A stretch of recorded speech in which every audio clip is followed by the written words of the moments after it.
कल्पना कीजिए, अफ्रीका के घने बारिश से भीगे जंगल देखने में बेहद शांत है ना। लेकिन असल में यहीं से दुनिया के सबसे रहस्यमयी और खतरनाक वायरसों में से एक की शुरुआत हुई थी। आज के इस एक्सप्लेनर में हम एबोला वायरस के एक बेहद खास और खतरनाक रूप बुंडी बुगियो स्ट्रेन के बारे में विस्तार से बात करेंगे और समझेंगे कि कैसे ये छोटा सा वायरस पूरी दुनिया के लिए इतना बड़ा खतरा बन गया है। इस विश्लेषण के लिए हमारा एजेंडा बिल्कुल साफ है। हम शुरुआत करेंगे जंगल में इसकी खोज से, फिर बुंडीबुगियो स्ट्रेन को डिकोड करेंगे, इसके लक्षण और ट्रांसमिशन को समझेंगे, दुनिया भर में इसके खिलाफ क्या कदम उठाए जा रहे हैं वो देखेंगे और अंत में जानेंगे कि इस वायरस से कैसे बचा जा सकता है। चलिए शुरू करते हैं। तो आइए बिना किसी देरी के अपने पहले हिस्से की ओर बढ़ते हैं, द जंगल डिस्कवरी। इबोला का सफर कोई नया नहीं है, ये दशकों पुराना है। पहली बार 1976 में कॉन्गो की इबोला नदी के पास और सूडान में इसकी पहचान हुई थी। उसी नदी के नाम पर इसे इबोला कहा गया।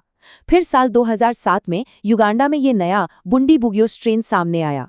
आपको याद होगा 2014 का वो पश्चिमी अफ्रीका का संकट, जहां 28,000 से ज्यादा मामले सामने आए थे। और अब 2026 में डेमोक्रेटिक रिपब्लिक ऑफ कॉन्गो और युगांडा में फिर से इसका खौफनाक रूप सामने आ रहा है। ये वायरस रुकने का नाम ही नहीं ले रहा। अब आते हैं अपने दूसरे सेक्शन पर, बुंडीबुगियो स्ट्रेन को डिकोड करना। आखिर ये इतना खास क्यों है? देखिए, बुंडीबुगियो स्ट्रेन एबोला का एक बेहद दुर्लभ प्रकार है। और सबसे डरावनी बात बताऊं, इसके लिए अभी भी हमारे पास कोई पूरी तरह से लाइसेंस प्राप्त वैक्सीन नहीं है। जहां एबोला के जायर स्ट्रेन के लिए कुछ वैक्सीन बन चुकी है, वहीं बुंडीबुगियो के मामले में वैज्ञानिक आज भी एक असरदार ढाल की तलाश में हैं। और इसकी गंभीरता का अंदाजा आप सिर्फ इस एक नंबर से लगा सकते हैं, 25%।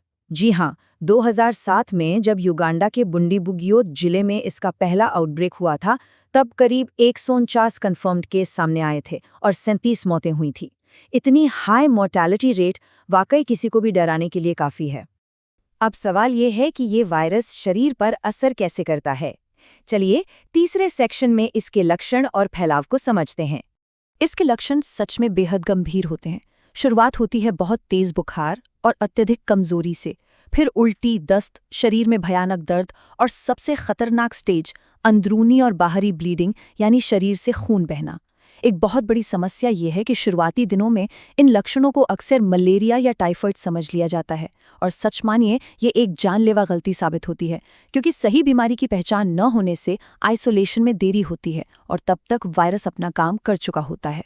तो ये वायरस आता कहाँ से है? इसके नेचुरल होस्ट यानी प्राकृतिक वाहक हैं फ्रूट बैट्स या चमगादड़। जब इंसान जंगलों में संक्रमित जंगली जानवरों या उनके मांस के संपर्क में आते हैं, तो ये वायरस सीधे जानवरों से इंसानों में जंप कर जाता है। यही वो पुल है जहां से ये इंसानी दुनिया में तबाही मचाने के लिए दाखिल होता है। अब एक सवाल जो शायद इस वक्त आपके दिमाग में भी आ रहा होगा, क्या इबोला भी कोविड-19 की तरह हवा में फैलता है? क्या सिर्फ किसी संक्रमित व्यक्ति के पास खड़े होने या सांस लेने से संक्रमण हो सकता है? राहत की बात यह है कि नहीं, ऐसा बिल्कुल नहीं है। ये समझना बहुत जरूरी है।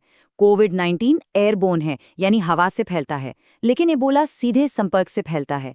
इसका मतलब है खून, पसीने, उल्टी या शरीर के अन्य तरल पदार्थों से डायरेक्ट कांटेक्ट। यही कारण है कि परिवार के सदस्यों और हमारे हेल्थ केयर वर्कर्स को इसका सबसे ज्यादा खतरा होता है। तो ऐसी खतरनाक स्थिति में पूरी दुनिया का रिस्पॉन्स क्या है? चलिए चौथे सेक्शन की तरफ बढ़ते हैं, द ग्लोबल आउटब्रेक रिस्पॉन्स। मौजूदा स्थिति पर नजर डालें तो डेटा काफी चिंताजनक है। डेमोक्रेटिक रिपब्लिक ऑफ कॉन्गो और युगांडा में 100 से अधिक मौतें और सैकड़ों संदिग्ध मामले रिपोर्ट हो चुके हैं। और क्योंकि वायरस कोई बॉर्डर नहीं मानता, इसलिए रवांडा, केन्या और साउथ सूडान जैसे पड़ोसी देशों में सर्विलांस बढ़ा दिया गया है। भारत की बात करें तो हालांकि अभी वहां कोई आउटब्रेक नहीं है, लेकिन इंटरनेशनल ट्रैवल स्क्रीनिंग जैसे कदम उठाए जा सकते हैं। दुनिया भर के एयरपोर्ट्स इस वक्त हाई अलर्ट पर हैं। लेकिन इतनी जानकारी होने के बावजूद हम आउटब्रेक को तुरंत क्यों नहीं रोक पाते? खैर, सबसे बड़ी चूक होती है डिटेक्शन में देरी। जैसा कि हमने पहले बात की, इसे सामान्य बुखार समझ लिया जाता है। इसके ऊपर से कमजोर हेल्थ केयर इंफ्रास्ट्रक्चर, गरीबी और संघर्ष वाले इलाके, ये सब मिलकर वायरस को बिना किसी रुकावट के फैलने के लिए एक परफेक्ट माहौल दे देते हैं। अब आते हैं अपने आखिरी और सबसे जरूरी हिस्से पर, इस वायरस से अपना बचाव कैसे करें। इस वायरस को हराने की हमारी रणनीति इन 4 बेहद जरूरी कदमों पर टिकी है। पहला, अर्ली डिटेक्शन, यानी बीमारी को जल्द से जल्द पकड़ना। दूसरा, तुरंत आइसोलेशन। तीसरा, सख्त कॉन्टैक्ट ट्रेसिंग, ये पता लगाना कि मरीज किस किस से मिला है। और चौथा, जो अक्सर नज़रअंदाज हो जाता है, सुरक्षित अंतिम संस्कार।